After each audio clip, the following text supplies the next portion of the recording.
Aujourd'hui, on va se balader dans les hauteurs de Gavarnie, au départ du col des Tentes.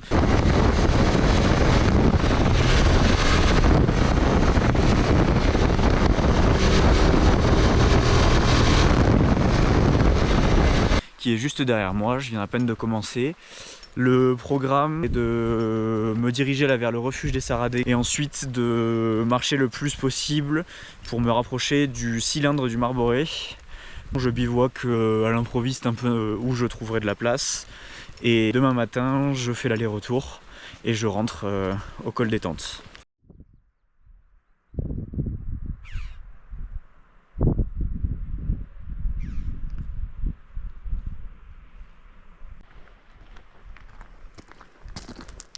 La randonnée pour aller jusqu'au refuge des Saradés, donc jusqu'à la brèche de Roland, elle est très simple dans le sens où on part du col des Tentes, on va toujours tout droit sur un sentier qui est balisé. Ensuite on arrive au port de Boucharault, on tourne à gauche et on va quasiment tout droit jusqu'à la petite cascade de l'ancien glacier du Taillon. Et après il faut traverser la cascade quand même, qui souvent a un débit assez important. Parce que du coup elle débouche de l'ancien glacier, mais il y a toujours des fonds de glace à ce niveau là et de neige, donc là à cette période j'ai un peu peur d'y trouver beaucoup d'eau et de me mouiller les pieds, donc on va voir ça. Mais bon, il y a beaucoup de monde hein, donc je pense que vu le passage qu'il y a, c'est que ça doit être relativement facile et sécure.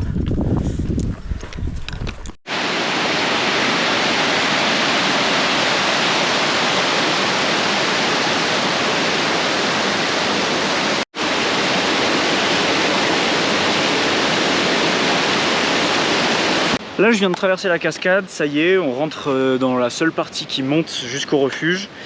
Après, moi je me ravitaille un peu au refuge et je monte directement à la brèche, puis je pars sur le pas des Isards. Au final la cascade n'avait pas un si gros débit que ça, il y avait une zone assez facile à traverser.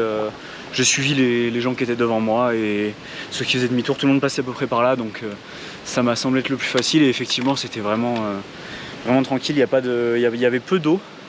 Là, il me reste une petite demi-heure avant d'arriver au refuge, où c'est une demi-heure où ça monte bien, où il faut poser les mains à quelques endroits, mais c'est vraiment tranquille quand même, et c'est pas long surtout, c'est ça qui est cool, et après ça redescend un tout petit peu jusqu'au refuge.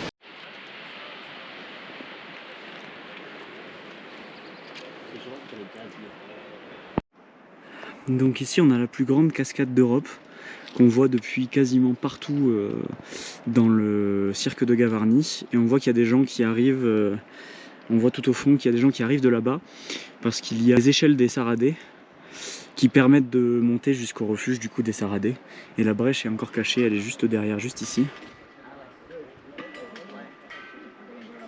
Je pars du refuge de la brèche, et effectivement la brèche de Roland est dans les nuages, donc on la voit même pas. J'ai à peine entamé la montée, je suis déjà bien cramé avec le sac qui pèse son poids, mais bon, elle est pas très longue donc ça va. On monte dans la pierre avec le refuge juste derrière nous. Bon, on est quasiment arrivé au pied de la brèche, on l'aperçoit dans le brouillard un peu derrière et on n'aperçoit plus du tout le refuge, il est dans le brouillard en bas au niveau quand on suit là-bas la descente du Pierrier.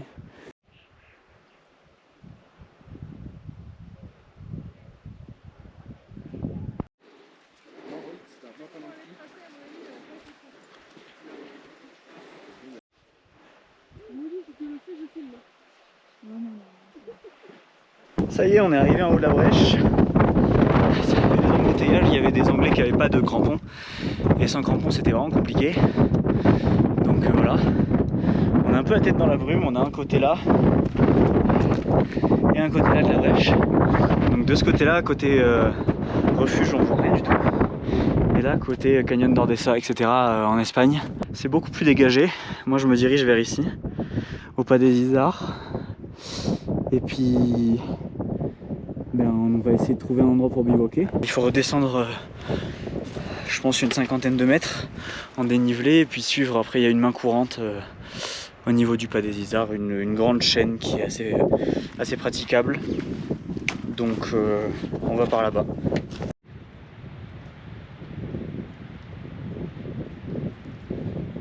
Nous voilà au pas des Isards, après quelques centaines de mètres après la brèche de Roland. Le chemin est un peu moins bien tracé ici, c'est là où ça commence à être de la vraie haute montagne un peu plus compliquée.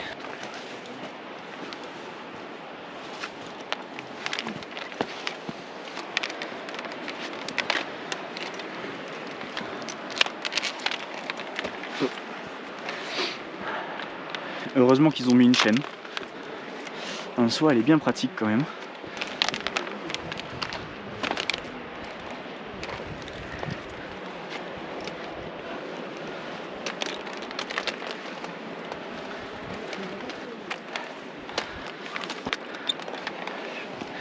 C'est assez marrant de voir ce genre d'installation du côté espagnol parce que rarement il y a rarement des installations justement côté espagnol. C'est beaucoup plus sauvage et beaucoup moins balisé, beaucoup moins de refuges. C'est plus des petites cabanes sans gardien.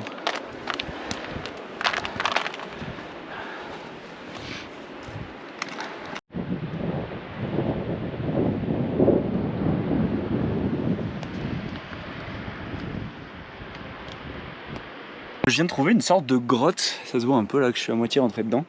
Sur le passage, il y a l'air d'y avoir des beaux stalactites et des beaux stalagmites de glace dedans. C'est assez bizarre, il y a beaucoup de lumière, c'est très lumineux. J'hésite à aller voir, le truc c'est que l'entrée est très fine donc il va falloir que je rampe. Je vais aller faire un tour. Bon bah du coup je suis rentré dans la grotte. C'est tout petit, c'est juste une grande salle en fait. Enfin tout petit, c'est très grand mais c'est juste une grande salle, je vais vous montrer. C'est impressionnant la température qu'il fait. Je sais pas combien mais déjà la glace fond à peine donc il doit faire pas loin d'une température négative alors que dehors il fait un bon 15 degrés. C'est assez incroyable et je pensais vraiment pas qu'il y avait une grande salle comme ça derrière. Parce que de l'extérieur c'est tout petit. Du coup je suis rentré par ici. Et là on a les premières glaces. Et la salle est quand même très grande. Au fond là-bas, il y a un petit bassin. Mais il fait vraiment très froid donc je vais pas y rester longtemps. C'est incroyable.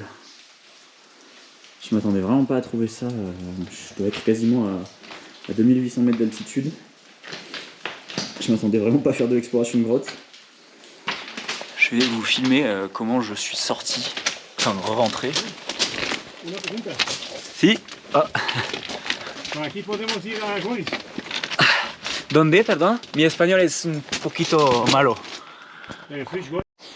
Je me suis fait interrompre par un espagnol qui me demandait son chemin. Donc voilà, mais en gros vous avez l'idée, hein, de toute manière on voit vraiment à quel point c'est fin. Je me suis cogné la tête du coup en voulant me dépêcher pour venir lui répondre. Ça fait un peu mal sur les rochers bien tranchants.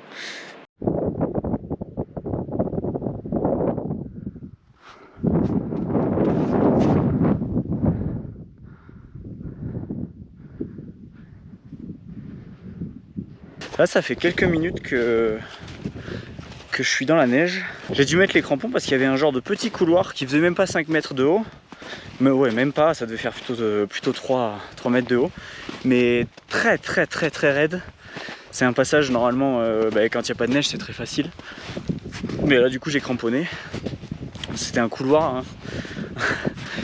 Ce qu'on peut apparenter à un couloir en tout cas. Mais ouais, il y avait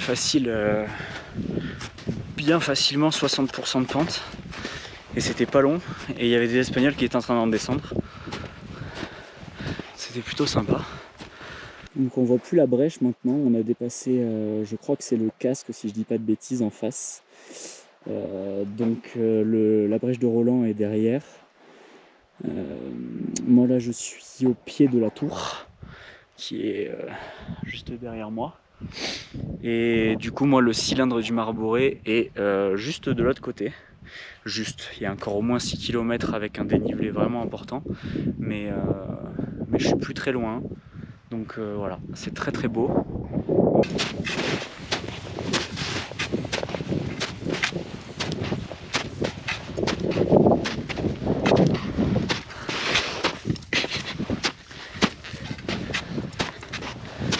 C'est ça qui est un peu embêtant avec la neige molle, c'est qu'on glisse beaucoup plus facilement, surtout que je suis encore en train d'apprendre à marcher avec des crampons, donc Donc ça n'aide pas.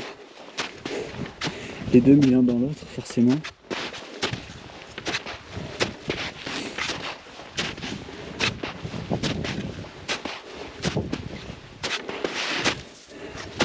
Ah, bon, en plus j'ai une lanière qui s'est défaite, je vais la refaire. Bon, j'ai trouvé exactement ce qu'il me faut. Ça va être un peu long. Le problème c'est que en fait partout ailleurs elle ruisselle juste. Du coup il n'y a pas de. Je peux pas y mettre le boulot de la gourde quoi. Mais là c'est pas mal. Nickel. Plus qu'à remettre le filtre dedans.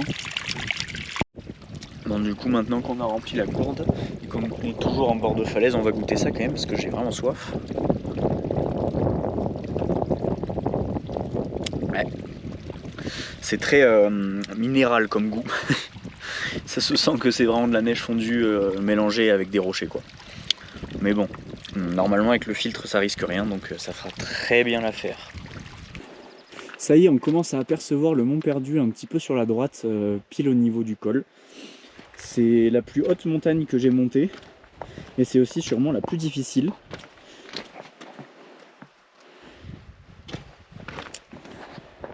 Donc je disais la plus difficile parce que la fin, les 400 derniers mètres de dénivelé, il me semble, si je dis pas de bêtises, 4 ou 300, en tout cas c'est sûr, c'est au minimum 300 mètres de dénivelé. Donc ces derniers mètres là sont dans un pierrier qui doit être pas loin des 30%. Donc vous me direz c'est pas énorme 30%, mais quand à chaque pas tu recules de quasiment autant que le pas que tu viens de faire, déjà pour le moral c'est vraiment horrible, surtout que tu viens de te taper 15 bornes depuis ta voiture. Et enfin bref, c'était super difficile, mais c'était incroyable. Le bivouac à 3300 mètres d'altitude, c'est franchement c'est une expérience de fou. Le lever du soleil le matin et le coucher du soleil le soir, c'est juste indescriptible en fait tant qu'on ne l'a pas vécu.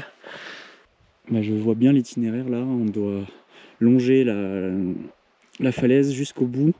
À la dernière névée en bas qu'il y a une flèche qui doit être dessinée il me semble, avec des cailloux, qui a toujours été là, enfin très souvent, depuis très longtemps. Et on monte une petite cheminée, toute petite cheminée très facile.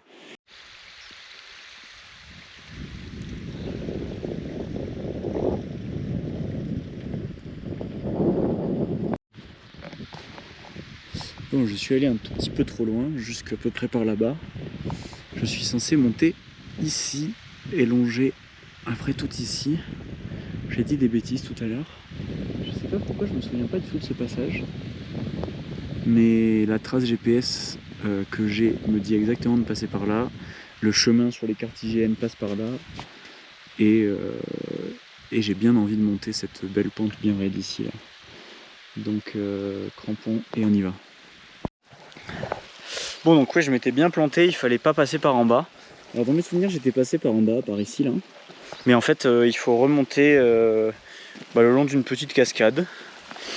Je me souviens vraiment pas d'être passé par là la dernière fois que je suis allé au Mont Perdu, donc c'est peut-être une autre route, mais c'est pas mal, c'était super sympa là. Je suis monté le long de cette petite cascade, et là il faut que j'aille en haut, et après ça rebifurque à droite. C'est franchement sympa. Et puis je pense qu'en haut on arrive sur un beau col, donc je vais cette fois réfléchir à 2 fois à poser le bivouac pour de vrai.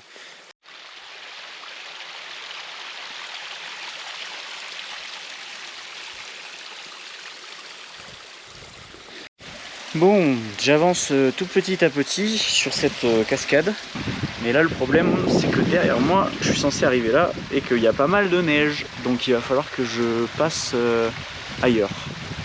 Je suis en train d'essayer de regarder mais je vois pas grand chose. Je vais m'approcher de la neige et puis je vais voir. Bon voilà, j'ai pu passer sur le côté ici, ça a été facile. Et pour le retour j'ai un beau cairn bien droit qui m'indiquera où je dois aller. Et maintenant moi c'est par là. Ah, je sais pas si on le voit bien. C'est impressionnant, ça paraît très droit, très rond, ça paraît parfait comme forme. Ce qu'il y a ici là. Donc ouais, ça fait encore à peu près une demi-heure que j'ai marché, là il est 19 h. Le soleil va pas tarder à décliner un petit peu. même si j'ai encore le temps. Donc je vais voir la forme bizarre que je vois au loin. Et puis je vais continuer de marcher un peu et après je crois qu'il va falloir que je redescende. Et donc je ne vais pas redescendre, je vais essayer de dormir avant. Voilà. Il fait froid là. Heureusement que je marche et que je m'active. Et bien ce gros rocher était ce qu'on voyait tout à l'heure qui paraissait très carré, très droit. C'est incroyable quand la brume ça fait voir des choses étranges.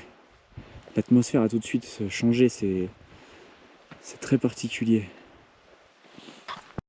Ok, j'ai trouvé où je dors. Là, j'y vois plus rien et tout dans la brume. Et puis, je commence à être fatigué, à avoir faim, donc ça sert à rien que je continue. Mais j'ai trouvé où dormir. Attention, le reveal, c'est incroyable. Alors oui, il y a beaucoup de neige. Mais je vais aplanir tout ça. Et je pense que c'est la meilleure des solutions. Donc, comme ça, je ne serai ni mouillé par le brouillard, ni mouillé par la rosée. Et j'aurai très peu de vent. Et s'il pleut, je suis à l'abri. C'est nickel.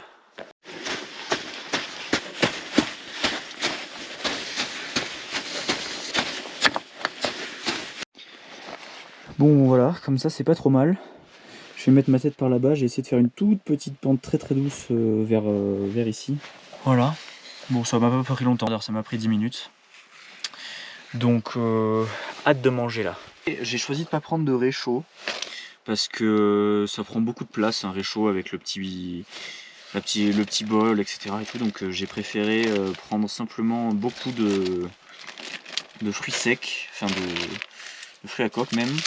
J'ai pris un saucisson que j'ai déjà entamé un tout petit peu tout à l'heure et un bon bout de mimolette extra vieille qui est un des seuls fromages que l'on peut conserver à température ambiante sans qu'il ne coule trop. Voilà. Donc là, je me fais mon petit repas. Je sais même pas quelle heure il est. Je sais même pas où est mon téléphone. D'ailleurs. Il est là. Je me fais mon petit repas et après je vais aller dormir hein, tout simplement. Il est déjà 20h. Donc sachant que je me suis levé à 6h30, ça fera pas de mal. Moment plutôt magique, j'ai le soleil qui donne tout pile dans ma grotte. C'est assez incroyable. Ça me réchauffe le visage, c'est trop bien. Toujours sur le bivouac. Ça fait un bien fou. Bon, j'ai fini de manger, j'ai fini d'installer le bivouac, du coup je suis allé faire un petit tour. Je dors sous ce rocher.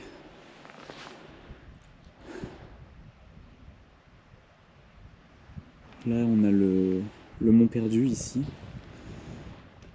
Et là on a tout le canyon d'Ordessa qui fait le tour là. C'est magnifique. C'est incroyablement beau. On entend au loin en bas les chèvres. Enfin les moutons pardon.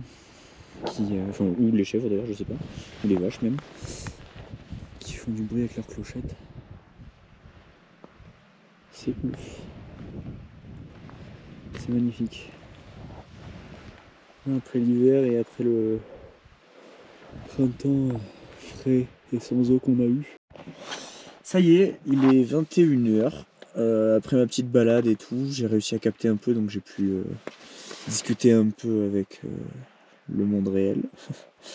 Je suis parti me coucher, j'ai mis une demi-heure à rentrer dans toutes les couches. Et ben il fait pas si froid que ça, il fait même un peu chaud. Donc c'est trop bien, ça veut dire que je vais pas avoir froid cette nuit. Je suis 100% étanche, donc j'aurais pu dormir à la belle étoile, hein, clairement. Mais comme ça au moins je suis 100% sûr. Et là si je rentre mes bras, etc., je peux laisser que ma bouche ressortir. Ce qui est bien pratique, parce qu'il faut pas respirer dans son duvet pour la condensation que ça crée. Voilà, bon, sur ce, je vous souhaite une bonne nuit. Enfin, je me souhaite une bonne nuit plutôt.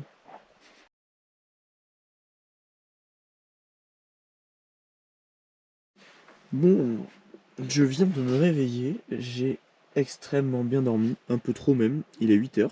Je voulais me réveiller plutôt vers 6h30, 7h, Mais au final, la fin de la nuit a été très bonne. Donc voilà, je vais remballer tout le bivouac et puis on va se diriger vers le cylindre du Marboré. Il y a une petite marmotte en face, juste au pic là. Elle bouge pas, elle prend le soleil on dirait. Je suis parti donc depuis à peu près 1 heure de mon bivouac de cette nuit. Et là il me reste approximativement 400 mètres de dénivelé, sauf que là je descends. Parce qu'on arrive dans un couloir, puis à la cheminée qui fait une quinzaine de mètres. Donc tout ça va se monter très vite, ça va être très fatigant à mon avis. Mais là j'avance bien, étant donné que ça descend c'est plutôt rapide quoi.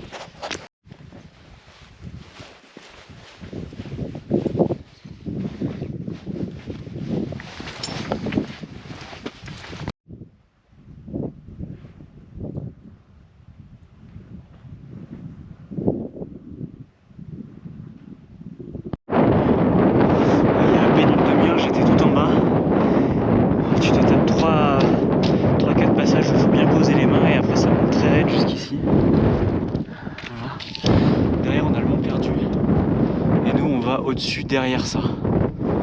Oh là là, c'est trop beau, c'est magnifique. C'est incroyable. Là, on voit vachement bien le Mont Perdu. Et on voit bien, là, l'espèce de couloir. C'est un pierrier de la mort en été quand il n'y a plus de neige. Là, la neige a l'air bien glacée, il y a des belles traces. Moi, là, plus le temps passe, plus je me rapproche de mon point d'arrivée. Je suis content. Ah, je viens de traverser cette belle névée sans crampons parce qu'elle est assez courte mais c'est très raide, c'est bien flippant.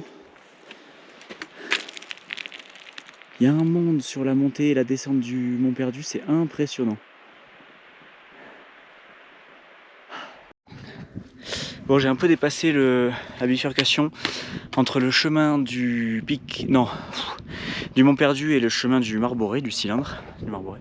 C'est derrière là, pile au niveau de ma tête. Il y a 2 personnes qui y sont déjà. Là c'est du coup le Mont Perdu avec le magnifique pierrier. Bon, je m'attaque sûrement à la partie la plus difficile. J'ai mis les crampons, le casque et j'ai sorti le piolet. Et c'est ce qu'il y a derrière moi. Grosse montée de neige, bien molle, donc les crampons vont bien glisser. Mais on est 4, il y a 2 Espagnols de l'autre côté. Et puis c'est pas très long, hein. Il y a même pas 15 mètres. Mais c'est très raide. Je sais pas combien est la pente là, mais elle tape un peu.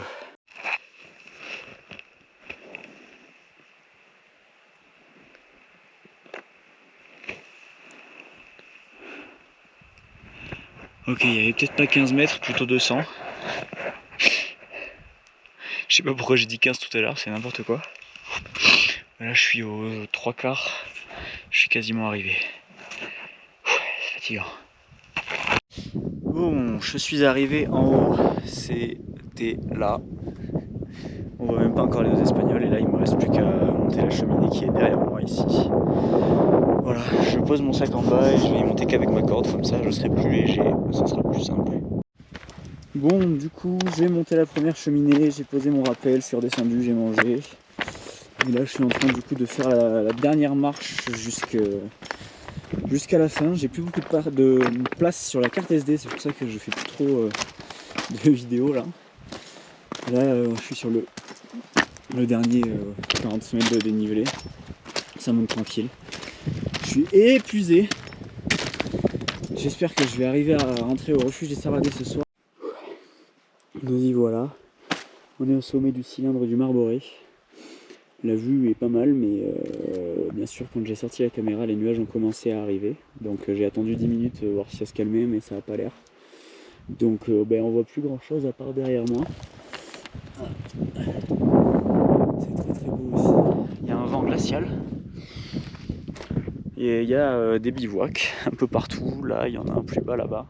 Alors que je crois comprendre que c'est interdit, mais bon. Voilà. La descente va être difficile. Hein. Ici, on voit la brèche de Tuquerouille. Là, on a donc le Marboré, si je dis pas de bêtises, en face ici. Et donc dans les nuages par ici, il y a le mont perdu, qu'on n'aperçoit absolument plus. J'ai eu le temps de faire une petite photo tout à l'heure, c'est tout. Ah, on aperçoit un peu la roche, mais vraiment pas grand chose de plus. Ouais, je vais commencer à me diriger vers la descente. J'espère pouvoir être donc au refuge des Saradets ce soir. Ça serait pas mal.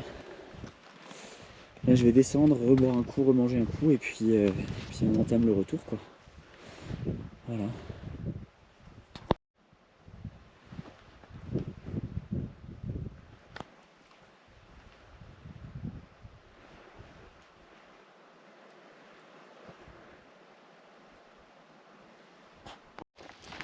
Bon mais ça y est, je suis sur la descente. Si je vais vite, en 6 heures, le retour est faisable.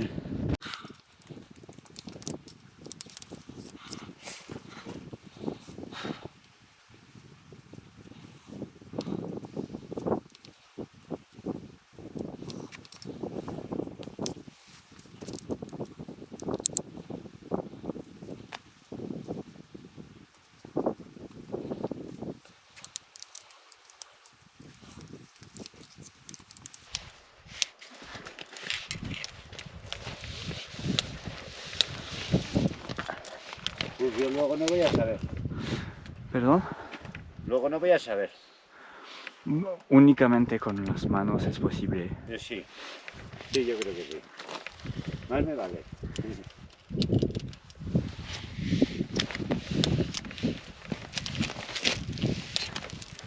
Ten cuidado, ¿eh? Sí, sí. Yo desde la mili que no reparo. Desde el ejército, 30 años. Ah.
Bon, donc hier soir j'ai pas trop filmé, la redescente a été assez dure.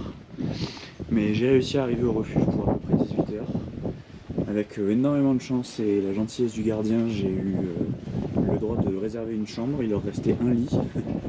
Et donc j'ai pu manger là-bas, c'était très bon, très copieux. J'ai très bien dormi, là il est 6h30, je repars. Et du coup je pars donc pour le col des Tentes. J'ai à peu près 2 heures de marche, donc je devrais y arriver pour 8h30, 9h maximum. Je vais remplir ma gourde, j'ai sorti le bâton et puis c'est parti.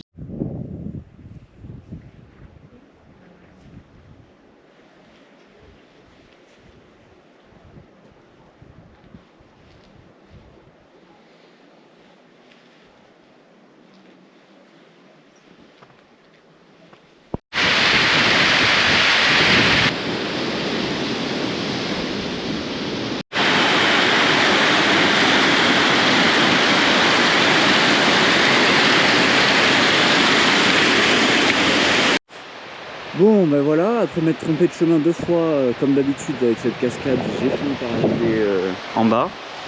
Donc il reste 45 minutes jusqu'au port de Boucharo. Et on voit que le dénivelé est déjà quasiment fait pour aller jusqu'au parking qu'on aperçoit par là-bas. Donc je mange une petite barre de céréales et puis c'est parti.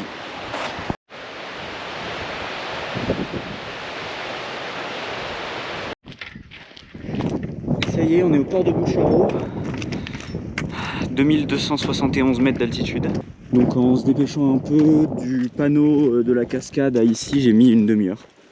Et là je pense qu'il reste à peu près une demi-heure justement pour rejoindre le parking qu'on devrait pas tarder à apercevoir ici. Ouais, on le voit au loin là-bas. Et donc si on descend ici, donc ce qui est quand même assez raide comme chemin, et qu'on arrive à droite, là on peut rejoindre directement la cascade par ici. Et Gavarnie. Gavarnie qui est derrière là, un peu dans le renfoncement qu'on peut deviner. Bon, mais voilà, j'ai tout pacté, tout remis dans les valises, tout remis dans le sac, bien attaché. Je suis reparti. Je fais l'outro ici parce qu'il y avait beaucoup de monde au parking qui venait juste de se réveiller de sa nuit, donc je voulais pas trop déranger. Et en plus, la moto fait du bruit quand je démarre, donc je préférais m'écarter un peu avant. Mais voilà, super rando, super aventure encore. Très très cool. Donc n'hésitez pas à me dire ce que vous en avez pensé, à vous abonner et à aimer la vidéo si vous avez aimé la vidéo. Et puis on se reverra une prochaine fois.